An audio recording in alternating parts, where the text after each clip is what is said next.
Bonjour à tous. Alors, une nouvelle vidéo consacrée au Gunpla, toujours un kit que j'ai ramené du Japon. Donc celui-là, il provient donc du Gundam Base de Tokyo, donc qui est situé sur l'île artificielle d'Odaiba, donc on va dire au sud-est de Tokyo. Alors le site est assez connu même de ceux qui n'y sont jamais allés, puisque devant ce magasin, vous avez le Gundam Unicorn à taille réelle. Et derrière, vous avez un magasin Gundam Base. On y rentre et là, on se retrouve juste dans un tout petit magasin avec quelques références et pas mal de t-shirts. Donc c'est assez décevant. Et par contre, derrière, il y a un centre commercial et au dernier étage de ce centre commercial, il y a là vraiment le Gundam Base, énorme, je crois qu'il est sur 2000 mètres carrés, enfin c'est un truc énorme avec un nombre de, de, de, de produits, d'accessoires, de peintures, enfin franchement, on pourrait y passer la journée. Moi j'ai eu la chance, quand j'y suis allé, qu'il n'y ait pas trop de monde, mais il paraît qu'ils sont tellement victimes de leur succès que parfois, quand on rentre, faut prendre un ticket et attendre son tour.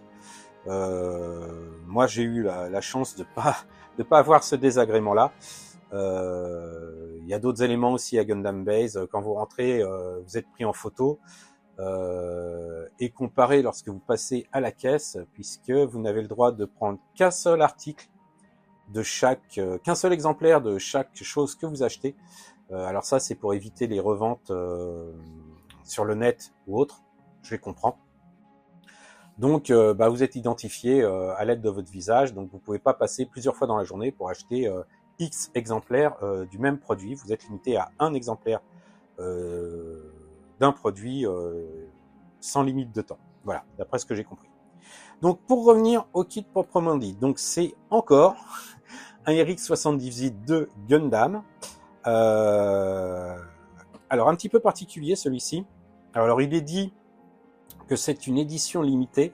Alors moi j'ai fait une recherche sur le net, pour l'instant j'avoue qu'il est hors stock partout, alors que, en tout cas en boutique d'importation, et d'autres boutiques que j'ai vues, mais au Japon en revanche, il y en avait une bonne pile dans le magasin, alors donc soit il va être de nouveau stocké et de nouveau disponible, soit je sais pas, c'est réservé maintenant à Gundam Base.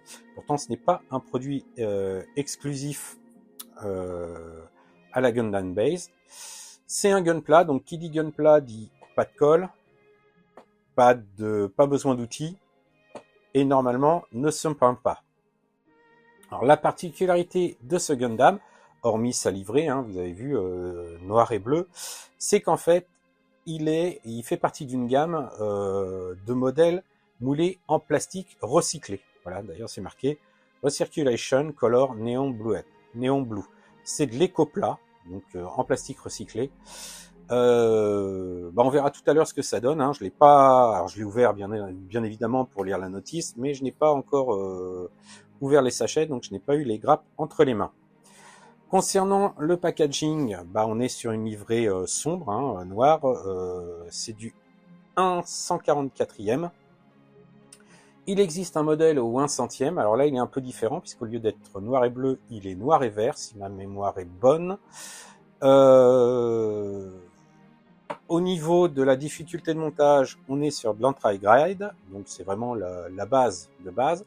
Alors, pas aussi simple quand même que le Revival que je possède également, mais on est quand même sur vraiment de l'entrée de gamme, c'est pas compliqué à monter. C'est un kit qui date de 2023, alors avec un petit logo particulier, donc qui correspond au logo Ecopla, si je me trompe pas. Hop. Qu'est-ce que nous avons? Sur le côté, nous avons la planche de stickers dédiée à ce modèle, la photo de devant et de derrière. On voit, c'est, comme je disais, c'est très basique, et en plus c'est pas gros, et vous avez plein de reflets. Là, ça reprend l'illustration de devant. Ici, les instructions, on va dire, obligatoires de sécurité, comme d'habitude. Et là, on reprend la même illustration que sur le côté, de l'autre côté, pardon. Alors, l'intérieur de la boîte, on trouve une notice, les grappes, bien entendu, et un petit papier spécifique à ce modèle. On va regarder les notices maintenant. Alors, concernant les notices, on va commencer donc par ce papier qui est a priori spécifique, parce que ce qu'on peut voir, c'est qu'en fait, ils mettent la notice donc du RX78-2 classique en tri-grade, avec mon très bon accent anglais. Donc vous voyez, c'est vraiment la notice classique, on va dire classique avec les couleurs classiques.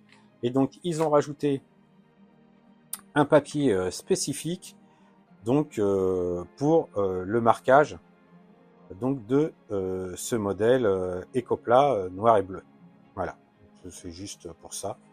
Et ici sans doute un bon de commande, mais uniquement pour le territoire japonais. Alors concernant la notice de montage, alors comme je disais, c'est la notice qui correspond au modèle classique, hein, multicolore. Donc évidemment, vous avez les grappes en présence avec à quoi ça correspond. Donc les grappes pour faire la tête, les grappes pour faire le corps, les jambes, le buste, les bras, le buste et les jambes, pardon, et les armes ici et les couleurs de ces grappes, sauf que bien évidemment, ceci, en tout cas pour les couleurs, ça ne nous concerne pas. Ici, on a de nouveau les grappes avec les numéros des pièces, les conseils de montage, à savoir où trouver les références. Si je suis hors champ, ça va pas vous aider. Je recommence donc. Ici, vous avez les instructions de montage avec comment repérer la pièce, comment la dégrapper et comment les assembler en faisant bien attention que les pièces soient clipsées jusqu'au bout. Et justement, on attaque le montage. Donc, on commence par la tête.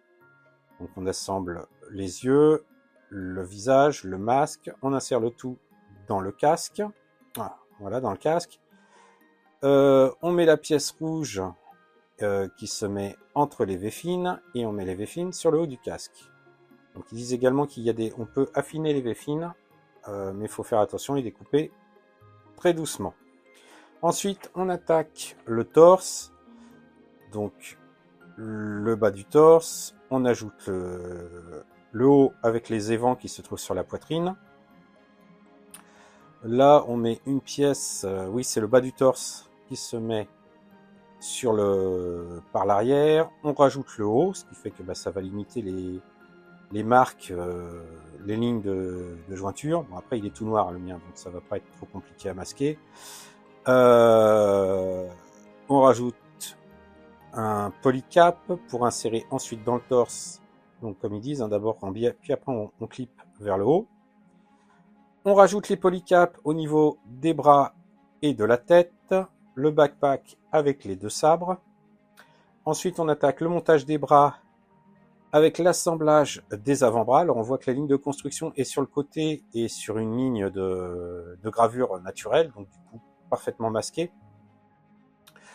La pièce qui va faire l'articulation est masquée avec une autre pièce qui vient par-dessus et un ensemble qui entoure l'avant-bras. Donc c'est pareil, ça, du coup, pas de marque visible. On insère les épaules, le bras et la main, qui seraient donc d'un seul tenant, donc parfait. On clipse les épaules. On attaque ensuite le bassin avec la pièce centrale, avec on va dire la boucle de ceinture, la pièce qui va soutenir le tout, l'arrière de la jupe. On assemble les deux plaques sur l'avant de la jupe, on clipse l'avant de la jupe, la pièce à l'avant qui vient masquer le tout, et la jupe est assemblée. Franchement, pour ce que je vois, c'est vraiment nickel au niveau trace de montage. Donc ça va être tip top. Les pieds ensuite, on insère le haut du pied sur, on va dire, la semelle. Le polycap qui permet la fixation par la suite. On met l'espèce de pièce supplémentaire qui va sur le dessus du pied, là, protège cheville. Après, on attaque vraiment la jambe proprement dit, partie gauche, partie droite. Alors là, je vois, d'ailleurs, c'est illustré ici, une belle ligne d'assemblage sur le devant. Donc ça veut dire collage, ponçage. Le genou, la cuisse qui, elle, s'assemble sur une belle ligne de gravure naturelle. Donc du coup, ça, c'est bien masqué. La pièce qui fera l'articulation avec le cache à l'arrière. Donc ça, c'est vraiment top. Donc j'imagine, on fait les deux à l'identique, hein, gauche et droite. On insère le polycap. On clipse sur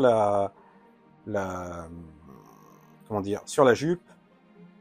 On met le torse sur la jupe, les pièces latérales. Là, ici, ça dit qu'on peut fixer le tout sur un display base, vendu à part, bien entendu. Ensuite, le fusil en deux parties, gauche-droite. Ça, c'est un peu gênant. En fait, si je fais le résumé, pour l'instant, on n'a que deux parties qui nécessiteraient vraiment du travail. C'est l'avant de la jambe et le fusil. Et ensuite, on se retrouve sur une page en couleur pour le montage du bouclier. Donc l'arrière, blanc, sur la pièce d'origine. Là, ça sera entièrement noir. Le devant du bouclier. On constatera que la partie là, on va dire pour voir à travers, est évidée. Ça, c'est une bonne chose. Ça montre qu'on peut fixer le bouclier soit à l'arrière sur le backpack, soit sur le bras, avec le support placé d'une certaine manière ou d'une autre. Ça a l'air bien sympa tout ça. Alors, en ce qui concerne les pièces, hop, on va ouvrir ça proprement. Voilà. Alors déjà, grande interrogation, c'est le plastique. Au toucher, je vois pas vraiment une différence avec le plastique classique. Par contre, ce que je vois déjà, c'est que il y a quand même pas mal de détails moulés. On voit le dessous des jambes avec toutes les parties vraiment gravées, c'est vraiment très sympa. Le backpack est un peu simple, mais on lui en demande pas plus avec les tuyères. Je vois que les plots de fixation sur la grappe sont vraiment très très très fines. Donc je pense qu'en effet, si j'appuie dessus, ça va sauter tout seul, donc ça veut dire qu'il n'y aura pas trop de traces. Par contre, ce que je vois, hein, comme j'ai dit sur d'autres présentations de maquettes, ces modèles-là qui sont donnés pour être en no paint, le problème c'est que vous avez des traces d'injection de peinture, de plastique là. Là, j'ai une grosse marbrure ici, là. Ça fait vraiment pas propre. Donc je pense, même pas je pense, ça c'est sûr, je vais garder les teintes. Il va rester noir, majoritairement. Mais ça va être peint. Je pense que ça va être peint en... alors peut-être pas en noir brillant, peut-être en noir mat avec un vernis brillant pour faire un effet satiné. Mais sûr, ça va être peint. De même, le fusil, là, bien sûr, je vais estomper la ligne de collage. Est-ce que je vais le garder en noir comme ça ou je vais mettre quelques éléments en couleur métal? Je sais pas. Sur les tuyères, je vais les repeindre en métallique avec l'intérieur en burn iron, ça c'est certain. Les pièces bleu turquoise, là, je vais garder cette couleur-là, je pense. Mais je vais faire toutes les arêtes. Je vais passer un léger coup de peinture un peu plus clair pour faire un effet qu'on voit sur pas mal de kits, hein, qui est pas mal à la mode en ce moment.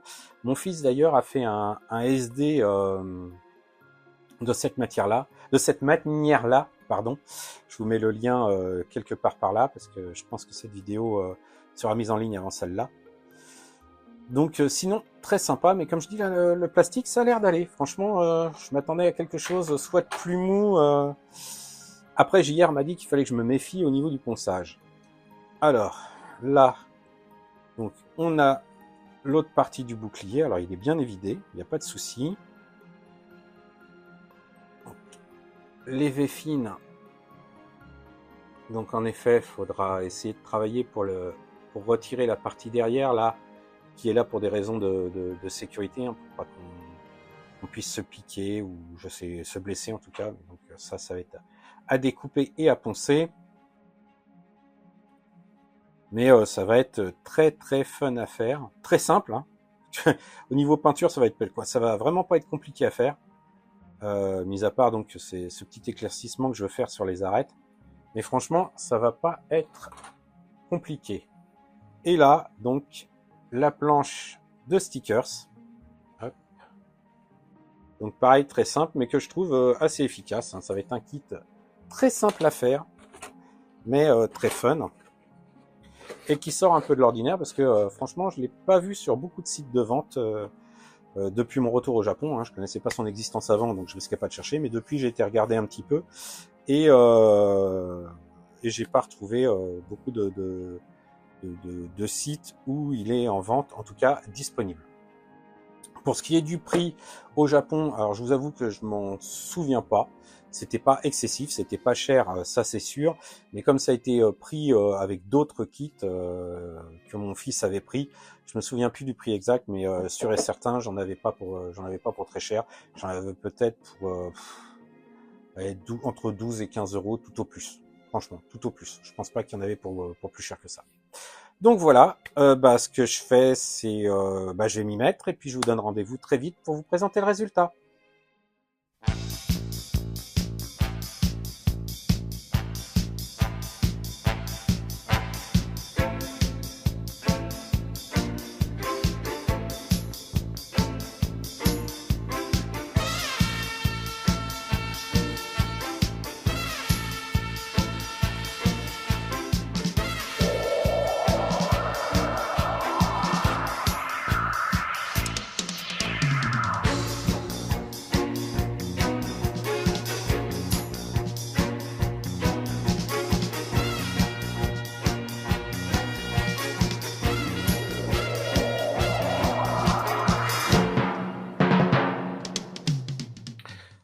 Bon voilà qui est fait, ce kit Gundam RX 78-2 ou 144e Ecopla Néon Blue Version. Vraiment, ils ont vraiment des noms à rallonge, hein, parfois les kits. Est terminé. Alors, on va lui laisser terminer son petit tour et ensuite on arrêtera le carrousel comme d'habitude. Alors, que vous dire sur le montage? Plaisant, pas compliqué. Franchement, ça a été un plaisir à monter. Alors, hop, comme je disais, on finit le tour et on arrête le carrousel pour vous montrer ça un peu plus. Voilà. Donc, je disais, un vrai plaisir à monter. Franchement, ce kit est bien pensé. Alors, c'est quand même l'Entergride. Donc, un kit qui est normalement à la portée de n'importe qui, même quelqu'un qui n'a jamais monté de Gunpla, et c'est le cas. Très peu de lignes de collage, hein, comme je disais, les seules lignes visibles, ce sont celles qui normalement auraient dû être au niveau des chevilles. J'ai utilisé la technique de la colle, hein, c'est-à-dire on met un peu de colle, on presse très fort, et le bourrelet qui en résulte, on le ponce, et en fait ce plastique recyclé se prête vraiment bien à ça, ça se ponce très bien, la ligne a vraiment disparu, hein, comme je vous le mets sur cette photo. Donc ça c'est le bon côté. Le mauvais côté de ce plastique, et l'ami JR m'en avait parlé, c'est qu'il est extrêmement statique. Lorsque vous poncez, il colle partout. Il colle à la pièce, il colle à vos mains, il colle à ce qu'il y a tout autour. C'est une horreur. Franchement, là, il faut vraiment poncer avec du papier à l'eau. Bon, ce que je fais toujours d'habitude. Et je dois avouer même que j'ai travaillé 95% de ce kit avec du papier de verre humide, donc j'ai pas rencontré de problème. Il y a un moment, j'ai eu besoin d'élargir un petit peu le col, parce que bon, on reviendra dessus, mais j'ai fait j'ai peint bien entendu les pièces séparément, et le col se met à l'intérieur, enfin la collerette bleue se passe par l'intérieur, et donc ça frottait. Donc j'ai voulu limer un peu pour élargir, et là ça a été l'horreur. J'en avais plein les mains, ça collait sur toutes les pièces. J'ai été obligé de tout rincer à l'eau avant de repeindre. De toute manière, il était prévu que je repasse une couche de peinture, donc ça va pas trop retarder, mais ça par contre c'est le mauvais côté. L'autre truc dont il faut se méfier sur ce plastique-là, c'est qu'il est je vais pas dire fragile, mais très friable. C'est-à-dire qu'au ponçage, si on prend un grain 400 ou même un grain 600, faut vraiment y aller mollo parce que la matière va partir très très rapidement. Moi, j'ai travaillé essentiellement au 800, 1000, voire 1500.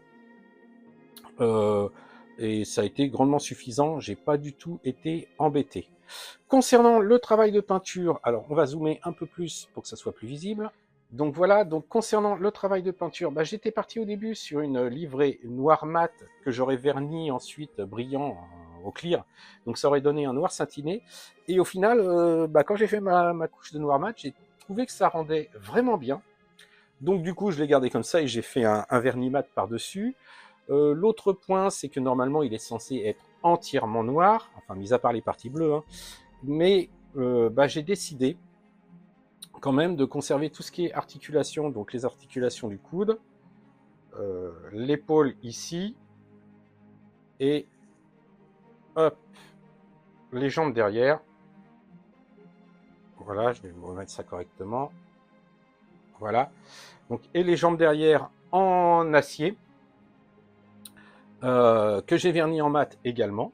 Donc ça rend pas mal. J'ai également repeint ici les tuyères du backpack, hein. Normalement tout est noir, mais bon, j'ai voulu donner cet effet-là. J'ai également certaines parties du fusil. Hop, j'essaie de vous montrer ça. Hop, certaines parties du fusil qui sont également donc en acier, les mains également. Et histoire de rendre, bah, j'ai récupéré un effet de beam saber d'un autre kit à venir, hein, au 1.144, que je n'utiliserai pas. Et donc je l'ai mis sur le canon du donc comment dire, de l'arme de ce Gundam, pour donner cet effet de tir avec cette pose bah, qui est plutôt iconique, même si dans l'anime, normalement, lorsqu'il prend cette pose-là, il n'y a plus de bras et il n'y a plus de tête. Mais bon, là, ça rend vraiment bien. Concernant les effets donc sur les peintures bleues, bah, j'ai peint en bleu ciel, hein, bleu clair, et ensuite j'ai récupéré dans le stock de peinture de mon fils, qui lui fait de la figurine, donc il a des fois des peintures, il a une couleur et les deux dégradés qui vont avec, et surtout beaucoup plus pratique à peindre au pinceau qu'avec mes peintures que vous voyez en arrière-plan là. Donc qui sont pas, enfin moi je trouve que c'est pas vraiment pratique pour faire ça. Et il a des peintures de figurines, donc c'est plus pratique. J'ai peint toutes les arêtes, donc que ce soit les grilles, le col, là les pièces sur la jupe, ainsi que l'étoile sur le bouclier.